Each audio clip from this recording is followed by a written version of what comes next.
حضور اکرم صلی اللہ علیہ وآلہ وسلم اور ان کے بعد پہلے 4 خلفائے راشدین کا طرز حکومت اور دور خلافت اسلامی تاریخ میں ایک سنہری دور کے طور پر یاد کیا جاتا ہے۔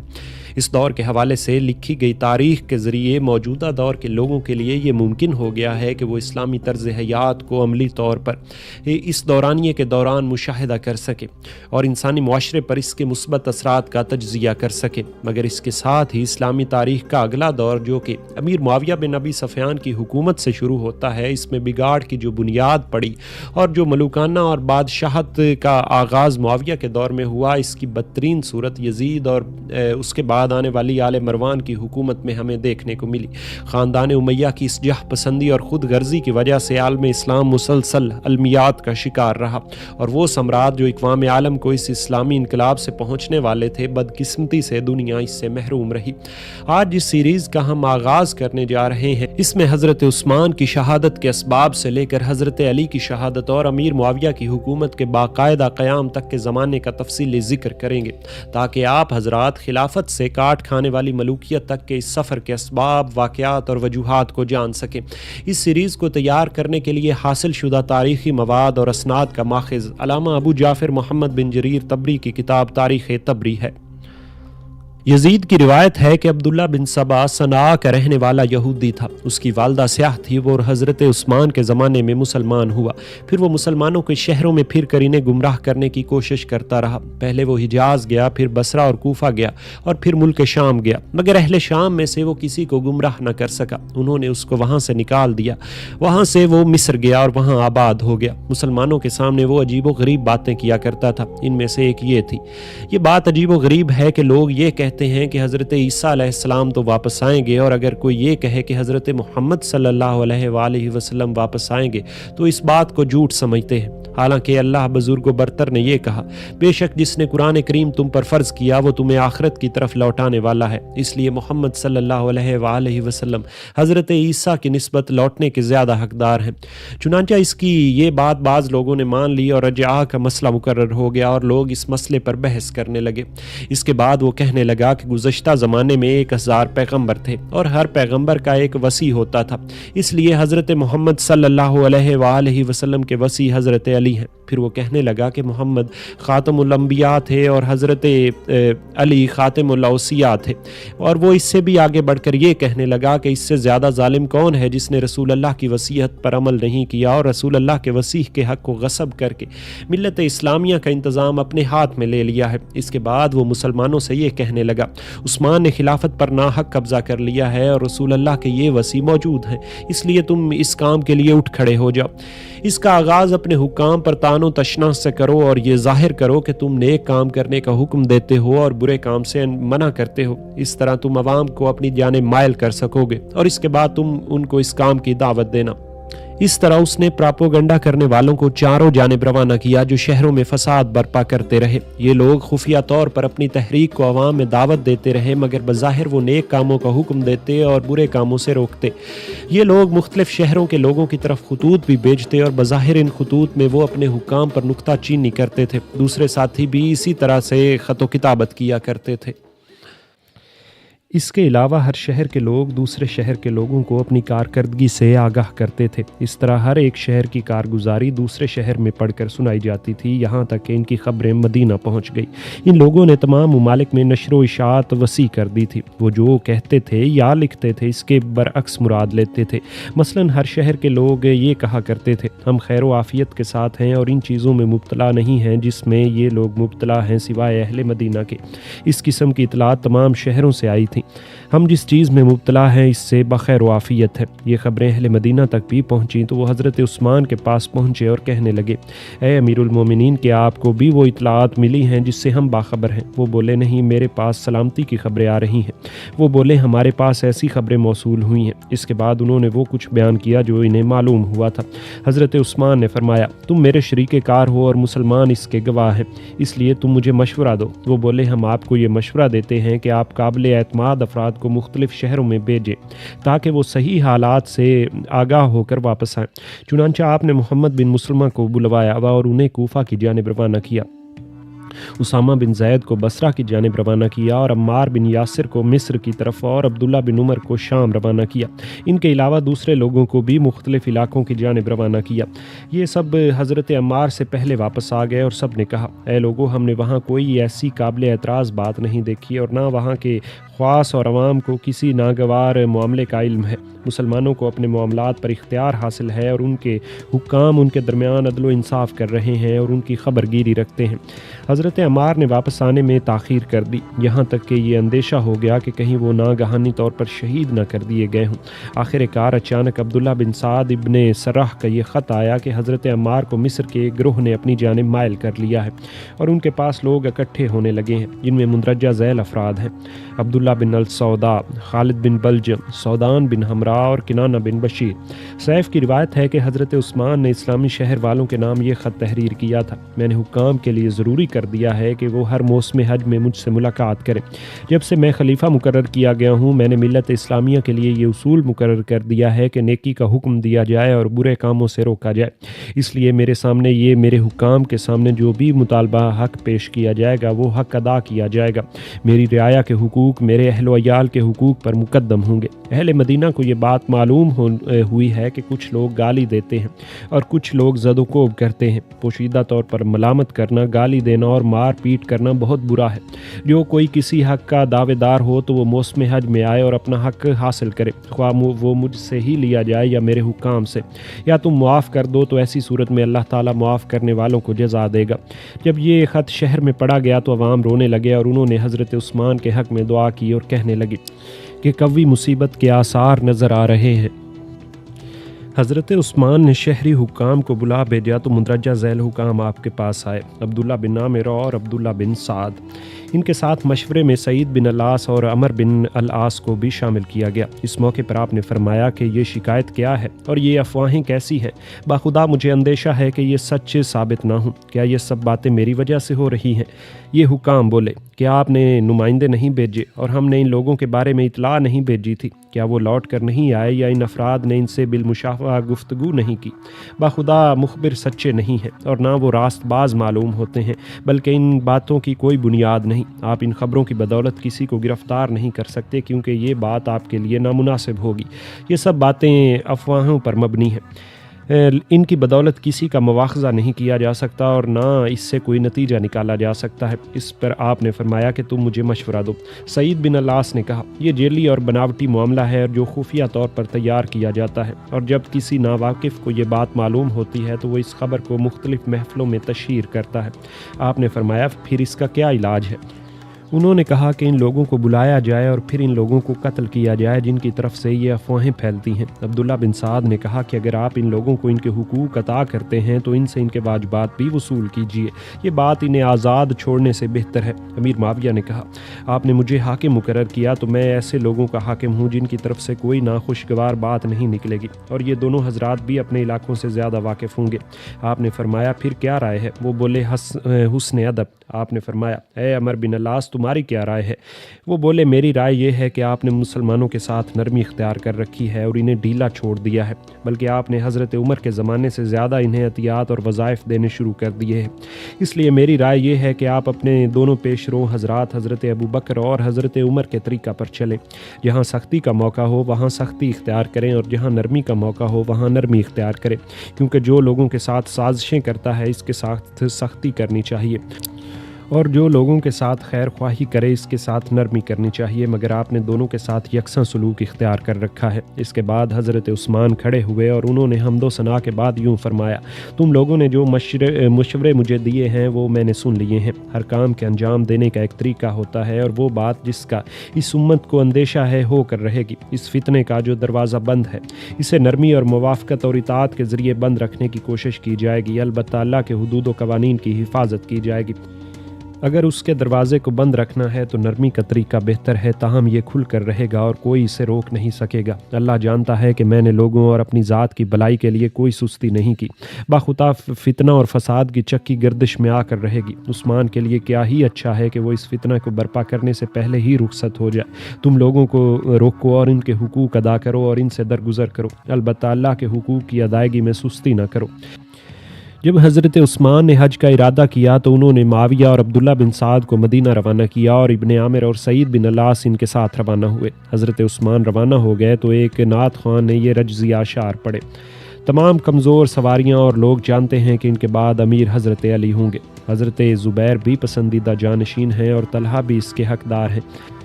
کعب حضرت عثمان کے پیچھے چل رہے تھے۔ انہوں نے کہا بخدا ان کے بعد یہ خچر والے ہوں گے۔ ان کا اشارہ معاویہ کی طرف تھا۔ سیف بدر بن خلیل کے حوالے سے بیان کرتے ہیں کہ حضرت عثمان کے پاس سے جانے کے بعد امیر معاویہ خلافت کی توقع کرنے لگے تھے۔ جب یہ سب لوگ حج کے موسم میں حضرت عثمان کے اجتماع میں شریک ہوئے تو ان کے بعد جب وہ روانہ ہوئے تو ایک رجز خواں نے یہ شعر پڑھا: ترجمہ: ان کے بعد امیر حضرت علی ہیں اور زبیر پسندیدہ جانشین ہیں۔ اس پر کعب نے کہا کہ تم جھوٹ بولتے ہو، اس کے بعد یہ مشکی خچر والے یعنی معاویہ ہیں۔ جب معاویہ کو یہ بات معلوم ہوئی تو انہوں نے اس سے پوچھا۔ وہ بولا: ہاں، آپ ان کے بعد امیر ہوں گے، البتہ آپ اسے اس وقت حاصل کریں گے جب کہ آپ میری اس بات کا انکار کریں گے۔ اس وقت سے امیر معاویہ کو اس خلافت کی توقع ہونے لگی تھی۔ جب حضرت عثمان مدینہ پہنچے تو انہوں نے حکام کو ان کے علاقوں کی جانب لوٹا دیا اور وہ سب چلے گئے، البتہ معاویہ ان کے بعد مقیم رہے۔ جب معاویہ حضرت عثمان کے پاس سے رخصت ہوئے تو جب وہ وہاں سے نکلے تو اس وقت سفری لباس میں ملبوس تھے۔ ان کے گلے میں تلوار تھی اور وہ تیر کمان سے مسلح تھے۔ انہوں نے مہاجرین کے چند لوگوں کو دیکھا جن میں حضرات طلحہ اور زبیر اور علی بھی شامل تھے۔ انہوں نے ان کو سلام کرنے کے بعد اپنی کمان کا سہارا لیا اور پھر ان سے یوں مخاطب ہوئے: جب عہد جاہلیت میں لوگوں پر چند گنتی کے لوگ غالب آ جاتے تھے، اس وقت تمہارے ہر خاندان اور قبیلے میں ایسے لوگ موجود تھے جو اپنی قوم کے خود مختار اور مطلق العنان سردار بن کر حکومت کرتے تھے۔ وہ کسی سے مشورہ نہیں لیتے تھے، حتیٰ کہ خدائے بزرگ و برتر نے اپنے پیغمبر حضرت صلی اللہ علیہ وآلہ وسلم کو مبعوث کیا اور ان کی پیروی کرنے والوں کو عزت بخشی۔ اس کے بعد وہ باہمی مشورے کے بعد حاکم مقرر کرنے لگے۔ وہ ان کی بزرگی، سابقہ اسلامی خدمات اور ذاتی صلاحیت اور محنت کو ترجیح دیتے تھے۔ اگر آئندہ بھی انہوں نے یہی طریقہ اختیار کیا اور اسی طریقہ پر قائم رہے تو ان کی حکومت برقرار رہے گی اور لوگ ان کی پیروی کریں گے۔ اگر یہ مسلمان دنیا دار بن گئے اور طاقت کے ذریعے دنیا طلبی میں لگ گئے تو ان سے یہ نعمت چھن جائے گی اور اللہ تعالیٰ ان پر پھر سے رئیسانہ نظام کو قائم کر دے گا، ورنہ انہیں غیروں کے تسلط سے ڈرنا چاہیے، کیونکہ اللہ تعالیٰ تبدیل کرنے پر قادر ہے اور اپنی خدائی سے اسے ہر طرح کا اختیار حاصل ہے۔ میں اس بوڑھے خلیفہ حضرت عثمان کو تمہارے سپرد کر کے جا رہا ہوں۔ تم ان کے ساتھ اچھا سلوک کرو اور ان کے ساتھ تعاون کرو اور اس کی وجہ سے تم زیادہ خوشحال رہو گے۔ اس کے بعد وہ انہیں الوداع کہہ کر چلے گئے۔ حضرت علی نے فرمایا: میری رائے میں اس میں کوئی بھلائی نہیں ہے۔ حضرت زبیر نے فرمایا: نہیں باخدا، جیسا عظیم تر شخص وہ آج صبح ہمارے اور تمہارے دلوں میں ہے، پہلے کبھی نہیں تھا۔ موسیٰ بن طلحہ بیان کرتے ہیں کہ حضرت عثمان نے حضرت طلحہ کو دعوت دے کر بلوایا۔ میں بھی اپنے والد کے ساتھ روانہ ہوا۔ جب وہ حضرت عثمان کے پاس پہنچے تو حضرت علی، سعد، زبیر اور معاویہ وہاں موجود تھے۔ معاویہ نے حمد و ثنا کے بعد یوں تقریر کی: آپ لوگ رسول اللہ کے صحابی ہیں اور روئے زمین کے بہترین انسان ہیں۔ آپ لوگ اس امت کے ارباب حل و عقد ہیں، کیونکہ آپ لوگوں کے علاوہ اور کوئی اس کی توقع نہیں رکھ سکتا۔ آپ نے اپنے ساتھی حضرت عثمان کو جبر اور لالچ کے بغیر انتخاب کیا ہے۔ وہ عمر رسیدہ ہو گئے ہیں اور ان کی عمر ختم ہو گئی ہے۔ اگر تم ان کے بڑھاپے کی انتہائی عمر کا انتظار کرو گے تو وہ بھی قریب ہے، تاہم مجھے توقع ہے کہ وہ اللہ کو اس قدر عزیز ہیں کہ وہ انہیں اس حد تک لمبی عمر تک نہیں پہنچائے گا۔ وہ افواہ پھیل گئی ہے جس کا مجھے اندیشہ تھا، تم اس کے لیے قابل ملامت نہیں ہو، میرا یہ ہاتھ بھی تمہارے ساتھ ہے، تاہم تم عوام کو اپنے بارے میں توقع نہ دلاؤ، کیونکہ اگر وہ اس کی طرف مائل ہو گئے تو تم ہمیشہ اس میں زوال اور پستی دیکھو گے۔ حضرت علی نے فرمایا: تمہارا اس معاملے کے ساتھ کیا تعلق ہے؟ تمہیں یہ بات کیسے معلوم ہوئی؟ تمہاری ماں نہ رہے۔ وہ بولے: تم میری والدہ کو اپنے مقام پر چھوڑ دو، وہ بدترین ماں نہیں ہے۔ وہ مسلمان ہوئی تھیں اور نبی کریم صلی اللہ علیہ وآلہ وسلم سے انہوں نے بیعت کی۔ جو بات میں تم سے کہہ رہا ہوں تم مجھے اسی کا جواب دو۔ حضرت عثمان نے فرمایا: میرے بھتیجے نے سچ کہا ہے۔ میں اپنے بارے میں اور اپنی خلافت کے بارے میں تمہیں مطلع کرتا ہوں۔ یہ واقعہ ہے کہ اگر میرے ان دو ساتھیوں نے جو مجھ سے پہلے ہوئے تھے اپنی ذات اور رشتہ داروں کے لیے ثواب حاصل کرنے کے لیے سخت تنگی برداشت کی تھی، تاہم یہ حقیقت ہے کہ رسول اللہ اپنے رشتہ داروں کو دیا کرتے تھے۔ میں بھی اس خاندان سے متعلق ہوں جو عیال دار اور غریب ہے، چنانچہ یہ مال میری نگرانی میں ہے، اس لیے میں نے اس مال میں سے کچھ رقم اس وجہ سے دی کہ میری ملکیت ہے۔ اگر تمہاری یہ رائے ہو کہ میں یہ غلط بات ہے تو اسے لوٹایا جا سکتا ہے، کیونکہ میرا حکم تمہارے حکم کے تابع ہے۔ لوگوں نے کہا کہ آپ نے صحیح اور بہتر فیصلہ کیا ہے۔ کچھ لوگوں نے یہ بھی کہا کہ آپ نے خالد بن اسید اور مروان کو دیا ہے۔ ان کا خیال تھا کہ انہوں نے مروان کو 15,000 دیے اور ابن اسید کو 50,000 دیے۔ چنانچہ جب ان سے وہ رقم واپس لی گئی تو وہ خوش ہو گئے اور رضامند اور مطمئن ہو کر نکلے۔ جب حضرت عثمان نے معاویہ کو صبح کے وقت رخصت کیا تو چلتے وقت معاویہ نے ان سے کہا، اے امیر المومنین، اس سے پہلے کہ وہ لوگ جن کا آپ سے کوئی تعلق نہیں آپ پر حملہ آور ہوں، آپ میرے ساتھ شام چلیے، کیونکہ اہل شام ابھی تک فرما بردار ہیں۔ حضرت عثمان نے فرمایا، میں رسول اللہ کا پڑوس کسی چیز کے بدلے میں فروخت نہیں کروں گا، خواہ اس کی وجہ سے میری گردن کی شہرگ ہی کیوں نہ کٹ جائے۔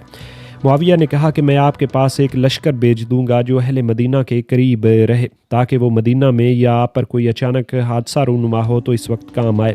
آپ نے فرمایا، اس فوج کو یہاں ٹھہرا کر مجھے رسول اللہ کے پڑوسیوں کو رزق میں کمی کرنی پڑے گی اور دارالہجرت کے رہنے والوں کو رزق کی تنگی کا سامنا کرنا پڑے گا۔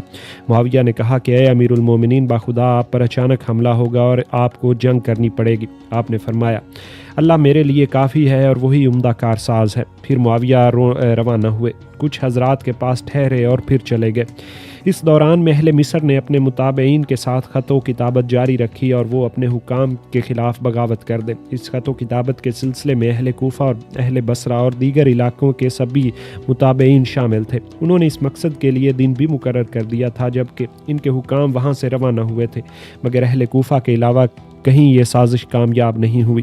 یزید بن قیس ارجسی نے علم بغاوت بلند کیا اور اس کے ساتھی اس کے پاس اکٹھے ہو گئے۔ اس زمانے میں فوجی قیادت قعقاع بن عمرو کے سپرد تھی۔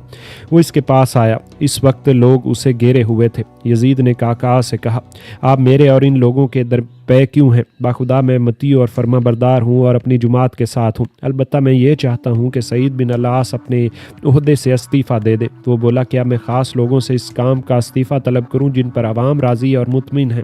وہ بولا، اس کا تعلق امیر المومنین سے ہے۔ اس طرح اس نے ان لوگوں کو استعفے کا مطالبہ پیش کرنے کے لیے چھوڑ دیا اور انہوں نے صرف اسی بات کا اظہار کیا۔ اس کے بعد یہ لوگ سعید بن العاص کو جرعا کے مقام سے واپس لے گئے اور حضرت ابو موسیٰ اشعری کو حاکم بنانے پر متفق ہوئے۔ حضرت عثمان نے بھی انہیں مقرر کیا۔ جب حکام واپس آ گئے تو سبائیوں یعنی عبداللہ بن سبا کے متابعین کے لیے مختلف شہروں میں آمد و رفت کا ذریعہ باقی نہیں رہا۔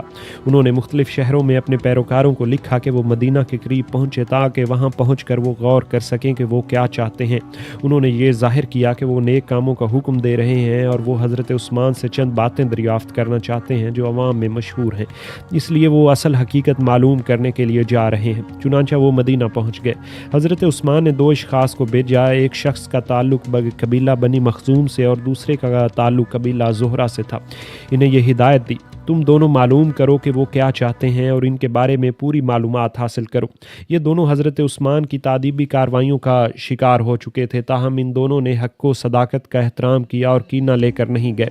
جب سبائیوں نے ان دونوں اشخاص کو دیکھا تو انہوں نے دونوں کو اپنے مطالبات سے آگاہ کیا۔ ان دونوں نے ان سے پوچھا، تمہارے ساتھ اہل مدینہ میں سے کون ہے؟ وہ بولے 3 افراد ہیں۔ انہوں نے پوچھا، تم کیا کرنا چاہتے ہو؟ وہ بولے، ہم انہیں چند باتیں یاد دلانا چاہتے ہیں جنہیں ہم نے لوگوں کے دلوں میں پختہ کر دیا ہے، پھر واپس آ کر عوام کو بتائیں گے۔ ہم نے انہیں یہ باتیں یاد دلائی مگر انہوں نے ان کی تلافی نہیں کی اور نہ توبہ کی۔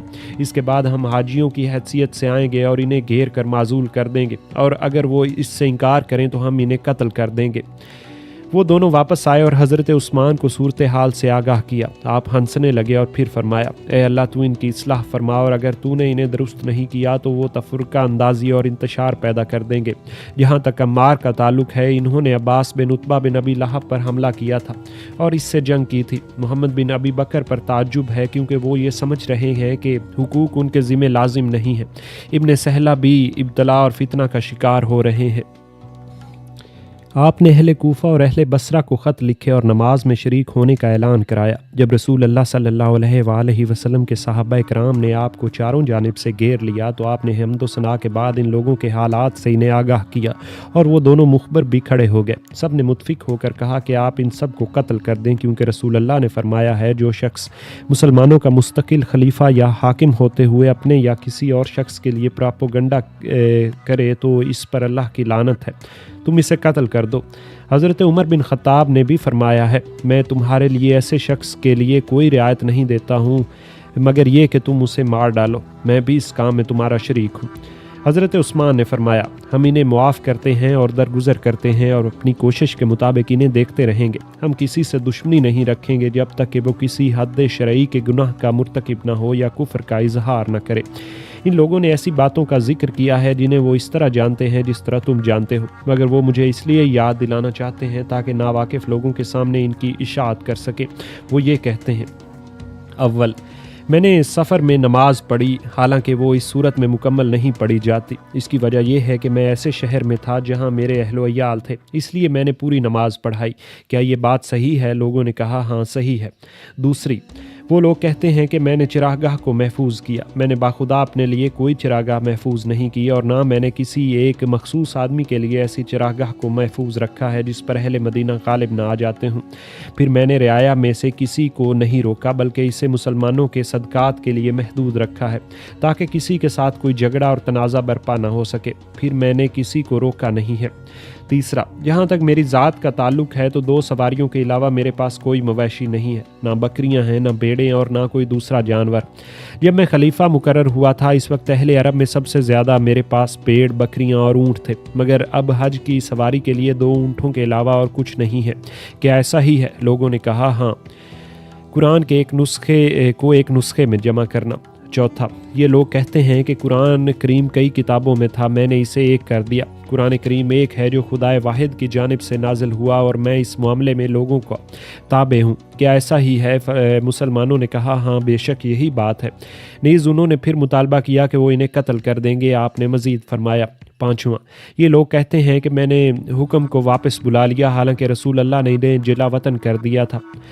حکم مکہ کے باشندے تھے، رسول اللہ نے انہیں مکہ سے طائف جلا وطن کیا، پھر رسول اللہ ہی نے انہیں واپس بلا لیا۔ اس طرح یہ رسول اللہ کی ذات تھی جنہوں نے انہیں جلا وطن کیا اور پھر واپس بلا لیا۔ کیا ایسا ہی ہے؟ لوگوں نے کہا ہاں بے شک۔ چھٹا، یہ لوگ کہتے ہیں کہ میں نے کم عمر لوگوں کو حاکم بنایا، میں نے قابل اور پسندیدہ اور متحمل مزاج افراد ہی کو حاکم بنایا ہے، اور ان کے بارے میں تم ان لوگوں سے پوچھو جو ان کے علاقوں میں رہتے ہیں اور ان کے شہروں کے باشندے ہوں۔ مجھ سے پہلے بھی سب سے کم عمر شخص کو حاکم بنایا گیا تھا۔ جب رسول اللہ صلی اللہ علیہ وآلہ وسلم نے حضرت اسامہ کو حاکم بنایا تھا تو اس وقت آپ پر اس سب سے زیادہ اعتراض کیا گیا جو مجھ پر اعتراضات کیے جا رہے ہیں۔ کیا ایسا ہی ہے؟ لوگوں نے کہا ہاں بے شک کہ ایسے اعتراضات کرتے ہیں جنہیں وہ ثابت نہیں کر سکتے۔ ساتواں، یہ لوگ کہتے ہیں میں نے ابن ابی سرح کو مال غنیمت سے خاص تحفہ دیا، میں نے انہیں مال غنیمت کے 5 حصے میں سے 5واں حصہ انعام کے طور پر دیا تھا جو 1 لاکھ کی رقم تھی۔ ایسے احکام حضرت ابو بکر اور عمر نے بھی جاری کیے تھے، مگر جب فوج نے اس بات کو ناپسند کیا تو میں نے رقم واپس لے کر انہی میں تقسیم کر دی تھی، حالانکہ یہ ان کا حق نہیں تھا۔ کیا یہ بات ہے؟ لوگوں نے کہا ہاں بے شک۔ 8واں، مزید فرمایا یہ لوگ کہتے ہیں کہ میں اپنے گھر والوں سے محبت کرتا ہوں اور ان پر بخشش کرتا ہوں۔ جہاں تک گھر والوں سے محبت کرنے کا تعلق ہے تو ان کی وجہ سے میں نے کسی پر ظلم نہیں کیا، بلکہ ان کے حقوق ادا کرتا ہوں اور صرف اپنے ذاتی مال سے انہیں عطیات دیتا ہوں، کیونکہ میرے نزدیک مسلمانوں کا مال اپنی ذات یا کسی اور کو دینے کے لیے حلال نہیں ہے۔ میں رسول اللہ اور حضرت ابو بکر اور عمر کے زمانے میں اپنی ذاتی ملکیت میں سے بہت زیادہ خیرات کیا کرتا تھا۔ یہ وہ زمانہ شباب تھا جب کہ میں کنجوس اور کفایت شار تھا۔ اب جب کہ میں بوڑھا ہو چکا ہوں اور میری عمر ختم ہو رہی ہے اور تمام سرمایہ گھر والوں کے لیے چھوڑے جا رہا ہوں، اس زمانے میں یہ ملحد باتیں بنا رہے ہیں۔ خدا کی قسم میں نے کسی شہر میں سے فالتو مال بھی حاصل نہیں کیا جس کی وجہ سے لوگوں کو باتیں بنانے کا موقع ہو، بلکہ یہ واقعہ ہے کہ میں زائد مال انہی کو واپس کر دیا کرتا تھا اور میرے پاس صرف 5واں حصہ خمس ہی پہنچتا تھا، اور اس میں سے بھی میں نے کوئی چیز اپنے لیے روا نہیں رکھی۔ مسلمان اس مال کو وہاں کے لوگوں میں تقسیم کرتے تھے، میرے اس میں کوئی حصہ نہیں ہوتا تھا۔ اللہ کے مال میں سے 1 پائی بھی ضائع نہیں کی گئی اور میں صرف اپنے ذاتی مال میں سے گزر اوقات کرتا ہوں۔